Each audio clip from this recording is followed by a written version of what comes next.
TMC standing committee की बैठक में एडिशनल कमिश्नर अलका शर्मा ने पेश किया संशोधित बजट। 4047 करोड़ है कुल बजट राशि। बजट में 3 नए टैक्स लगाने का प्रस्ताव पेश। गाजीपुर बॉर्डर पर किसानों का आंदोलन जारी। केंद्र सरकार ने किसानों को कृषि कानूनों में संशोधन का दिया प्रस्ताव। बोले किसान मांगे नहीं माने जाने तक रहेंगे डटे। सीएम आवास के बाहर धरने की बढ़ी सरगर्मी। धरने में शामिल होने पहुंचे सांसद गौतम गंभीर, मनोज तिवारी। गंभीर ने ट्वीट कर सीएम केजरीवाल पर साधा निशाना। केजरीवाल की ओर से नहीं कोई रिस्पांस। गीता कॉलोनी थाना पुलिस ने दबोचे 3 स्नैचर। 6 मामले सुलझाने का किया दावा। 4 मोबाइल फोन, 1 स्कूटी समेत 1 बाइक बरामद।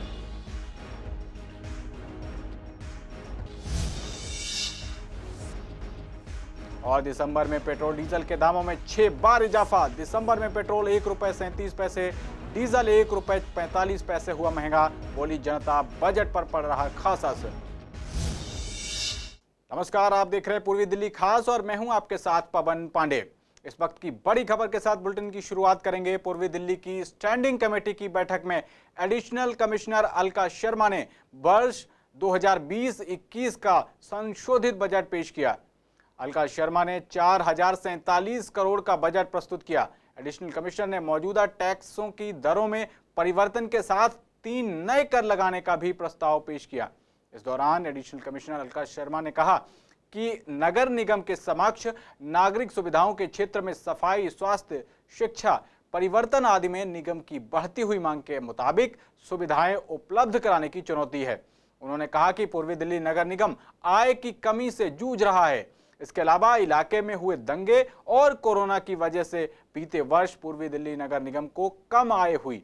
लिहाजा निगम की आय को बढ़ाने के लिए मौजूदा करों की दरों में परिवर्तन और नए कर लगाने का प्रस्ताव है। देखिए, एक तो हमने बेसिकली एजुकेशन सेस में 5% एजुकेशन सेस के लिए कहा है, जिससे कि हमें 10 करोड़ रुपए की आमदनी होगी और ये उन सब लोगों के ऊपर लागू होगा जो कि प्रॉपर्टी टैक्स पे करते हैं। दूसरा, हमने इसमें एक सुधार कर का प्रस्तावित किया है, जिसमें जो प्रॉपर्टीज़ की वैल्यूएशन बढ़ी है उनसे हम 15% ऑफ द प्रॉपर्टी टैक्स वसूल करना चाहते हैं, जिससे निगम को लगभग 30 करोड़ रुपए की वार्षिक बढ़ोतरी होगी। तीसरा, हमने प्रोफेशनल टैक्स किया है। जिनकी एनुअल इनकम 5 लाख से ज़्यादा है वो हमें टैक्स दें, जिससे कि हम 10 करोड़ रुपया प्रतिवर्ष एक्स्ट्रा अर्जित कर पाएंगे। मैम, आपने जिक्र किया कि कोरोना और दंगे की वजह से निगम में आय का स्रोत कम हुआ है, आय कम हुआ है, तो कितना क्या कुछ इफेक्ट पड़ा है मैम? निगम के आय पर कितने पैसे का इफेक्ट पड़ा है? देखिए, जैसे कि प्रॉपर्टी टैक्स में उन्होंने बताया कि अभी तक केवल 150 करोड़ रुपया आया है। फैक्ट्री लाइसेंस में हम factory license, health license, veterinary license, सब में लोगों को हमने 31 मार्च 2021 तक पेनल्टी से छूट दी है, जो कि हम हर 3 महीने के बाद लेना शुरू कर देते थे। जब भी उनकी अवधि पूरी होती थी, जब तक वो रिन्यूअल के लिए अप्लाई करें, वो अवधि पूरी होने के बाद हम उनकी पेनल्टी लेवी करते थे, पर इस बार हम नहीं कर रहे हैं। तो इससे हमारे पार्किंग में, यूनिपोल्स में, सब में हमें अंतर काफ़ी पड़ा है। लेकिन हम, चूंकि निगम का उद्देश्य रेवेन्यू अर्जित करना तो है, लेकिन हमारा बेसिकल दायित्व है लोगों को फ़ायदा पहुंचाना, उनके लिए योजनाएं लाना। इसलिए हमारी जो वेलफेयर नेचर होता है निगम का कार्य का, इसलिए हमने लोगों को पेनल्टी वेव ऑफ किया है और हम अपने रेवेन्यू अर्जित करने के लिए नए कर लेके आए हैं। वहीं गाजीपुर बॉर्डर पर किसानों का आंदोलन अभी भी जारी है। फ्लाईओवर पर किसान अभी भी अपनी मांगों को लेकर प्रदर्शन कर रहे हैं। वहीं केंद्र सरकार द्वारा किसानों को कृषि कानूनों में संशोधन का प्रस्ताव भेजा गया है, लेकिन किसानों का कहना है कि वो प्रस्ताव पर विचार कर रहे हैं, लेकिन उनकी मांग ये है कि कानून वापस लिए जाएं और जब तक उनकी मांगें नहीं मानी जाएंगी वो तब तक डटे रहेंगे। जो भी प्रस्ताव सरकार ने भेजा है वो अधिकृत प्रस्ताव हमारी कोऑर्डिनेशन कमेटी के पास पहुंच गया है। हमारी कमेटी उस पर विचार कर रही है। देखो, अब बताएगी कमेटी, बताएगी और तो आशा करेंगे कि हमारी सरकार मांग पूरी करे। लेकिन जो मसौदा अधिकृत है वो कोऑर्डिनेशन कमेटी के पास है और वो बात विचार करते हैं। देखो, हमारी जो नेता हैं वो विचार कर रहे हैं, लेकिन हमें तो जो मेरी अपनी सोच है उसमें कुछ है ही ना, इसमें कुछ नहीं है, कुछ नहीं दिखाई दे रहा। तो चारों मेरे पास हैं, अभी मीडिया वालों ने दिए, हाँ तो उसमें कुछ दिखाई नहीं दे रहा। किसानों का जो हक है इन्हें देना चाहिए, और अगर ये कह रहे टरकाने वाली बात से मामला बनने का गंभीरता से इन्हें विचार करना पड़ेगा और मांग पूरी करनी पड़ेगी। मांग नहीं है तो हक। कोई बहुत बड़ा काम थोड़ी है सरकार के लिए ना, 3 कानून घोटा हुआ और MSP का कानून बना हुआ है। अगर किसान के फायदे के लिए तो किसान क्यों लड़ रहा है, क्यों धरना कर रहा है? ये किसान को फांसी लगाने के कानून है, ये वापस लेने पड़ेंगे सरकार। आज 12वां दिन है। दिल्ली में नगर निगमों को फंड रिलीज करने पर राजनीतिक सरगर्मी बढ़ गई है। इस मांग को लेकर पूर्वी दिल्ली के मेयर निर्मल जैन समेत सभी मेयर सीएम केजरीवाल के घर के बाहर धरने पर बैठे हैं। वहीं अब बीजेपी के बड़े नेता भी इस धरने में शामिल हो रहे हैं। आज पूर्वी दिल्ली के सांसद और बीजेपी नेता गौतम गंभीर, पूर्व बीजेपी अध्यक्ष मनोज तिवारी और मौजूदा बीजेपी अध्यक्ष आदेश गुप्ता धरने में शामिल हैं। ये सभी नेता सीएम केजरीवाल के आवास के बाहर धरने पर बैठ गए हैं। केजरीवाल के घर धरना प्रदर्शन पर बैठे बीजेपी सांसद गौतम गंभीर ने सीएम केजरीवाल पर जुबानी हमला किया है। उन्होंने सीएम केजरीवाल पर निशाना साधते हुए ट्वीट किया कि कब तक छुपेंगे पीछे दीवार के, कभी तो निकलेंगे मफलर संवार के। अपने समय के मशहूर धरना एक्सपर्ट अरविंद केजरीवाल अब धरनों से ही डरने लगे हैं। बता दें कि बीजेपी नेताओं के धरना प्रदर्शन को देखते हुए दिल्ली पुलिस ने सीएम आवास के बाहर सुरक्षा कड़ी कर दी है। यहां पर बड़ी संख्या में पुलिस बलों को तैनात कर दिया गया है। वहीं सीएम केजरीवाल या दिल्ली सरकार के किसी भी मंत्री की ओर से अब तक कोई रिस्पांस नहीं मिला है। इस धरने में पूर्वी दिल्ली नगर निगम के मेयर निर्मल जैन के साथ हेल्थ कमेटी की चेयरपर्सन कंचन माहेश्वरी, स्थायी समिति के चेयरमैन सत्यपाल सिंह समेत नेता सदन परवेश शर्मा शामिल हैं। जारी है, उनका हम पेंशन नहीं दे पा रहे, उनके मेडिकल बिल्स का भुगतान नहीं हो रहा। इन हालात के अंदर हमारे को किस तरह से हम लोग निगम चलाएं हमें समझ नहीं आता। दिल्ली के मुख्यमंत्री को लगातार हम लोग पत्र लिखते हैं। मैंने 15 सितंबर को पत्र लिखा था दिल्ली के मुख्यमंत्री कि आपका राजनीतिक लड़ाई हमसे हो सकती है, लेकिन निगम के कर्मचारियों से आपकी क्या लड़ाई है, कृपया आप फंड। उसके बाद मैंने दिल्ली के उप मुख्यमंत्री को लगातार पत्र, मैंने खुद छोटी दीपावली वाले दिन मैंने स्वयं दिल्ली के मुख्यमंत्री को पुनः पत्र लिखा और मैंने दीपावली की शुभकामनाएं अर्पित करके उनको कहा कि आप सारे बातें छोड़ करके आप हमारे को तुरंत फंड रिलीज कराएं ताकि हम निगम के कर्मचारियों का वेतन रिलीज कर सकें। हम लोग यहाँ पर जो बैठे हैं वो निगम के कर्मचारियों का वेतन के लिए बैठे हैं। निगम के कर्मचारी दिन और रात मेहनत करते हैं, चाहे वो कोरोना से लड़ाई हो, चाहे वो हमारे स्वास्थ्य कर्मी दिन और रात, हमारे चाहे मलेरिया कर्मी हैं, चाहे हमारे प्रदूषण से लड़ने के लिए हमारे और सभी कर्मचारी दिन और रात में, सफाई कर्मी हमारे सवेरे 6 बजे जब हम सो के नहीं उठते, जब से वो लोग काम पर रखते हैं। तो इन सब चीज़ों की उनकी सबकी तनख्वाह समय से मिले, उनके उचित उनको न्याय मिल सके, उनकी जो वाजिब डिमांड है, जितने भी उनके फंड्स वगैरह रुके पड़े हैं उन सबको हम दे सकें। खबरों में आगे बढ़ते हैं। शाहदरा जिले की गीता कॉलोनी थाना पुलिस ने 3 स्नैचरों को पकड़कर स्नैचिंग के 6 मामलों को सुलझाने का दावा किया है। इन मामलों में 4 गीता कॉलोनी, 1 जगतपुरी और 1 प्रशांत विहार में दर्ज था। मिली जानकारी के मुताबिक ये आरोपी मोबाइल फोन छीनकर फरार हो जाते थे। पुलिस ने 2 आरोपी लोनी के राम पार्क और 1 खजूरी खास से गिरफ्तार किया है। आपको बता दें कि एक महिला ने थाना गीता कॉलोनी में उसका मोबाइल फोन छीनकर फरार हो जाने की शिकायत दर्ज कराई थी। इसके बाद एडिशनल डीसीपी संजय सेन ने बताया कि एसीपी गांधीनगर ने एक टीम गठित की और टीम ने 3 आरोपियों को पकड़कर इस मामले का खुलासा करने में सफलता हासिल की। वहीं आरोपियों के पास से 7 मोबाइल फोन समेत 1 बाइक और स्कूटी बरामद हुई है। पेट्रोल और डीजल के दाम लगातार 6 दिन बढ़ने के बाद मंगलवार बुधवार को स्थिर रहे। दिसंबर में अब तक पेट्रोल और डीजल के कीमतों में 6 बार बढ़ोतरी हुई है। दिल्ली में दिसंबर महीने में पेट्रोल ₹1.37, वहीं डीजल ₹1.45 महंगा हो चुका है। पेट्रोल के दाम बढ़ने से पूर्वी दिल्ली की जनता नाखुश नजर आई। जनता का कहना है कि पेट्रोल डीजल के दाम लगातार बढ़ने से बजट पर खासा असर पड़ता है। जो लोग बाइकों से डिलीवरी बॉय जैसे काम करते हैं, उन्हें महीने में 500 से 1000 रुपए के करीब का फर्क पड़ता है, जो आम जनता के लिए एक अच्छा खासा फर्क है। आम जनता के पैसे पर काफ़ी पड़ता है, बट कुछ ये भी माना जाए कि नहीं भी पड़ता, देखो एक साइकोलॉजिकल इफेक्ट भी होता है, गवर्नमेंट भी अगर सपोर्ट करेगी तो कितना सपोर्ट करेगी। आम इंसान को तो देखो हर चीज़ से फ़र्क पड़ता है, ठीक है, उसके रोटी से लेकर मकान तक हर चीज़ पर। आज कोरोना काल चल रहा है तो इसके अंदर देखो गवर्नमेंट कितना सपोर्ट करेगी, कितनी सब्सिडी देगी। पेट्रोल अगर आज 86 रुपये हो गया है तो एक बार वो 70 रुपीज़ भी पहुँच गया था, ठीक है, तब तो पब्लिक नहीं कहती कि हाँ भी गवर्नमेंट को अगर लॉस हो रहा है तो वो भी अपनी तरफ से उसको सपोर्ट करे।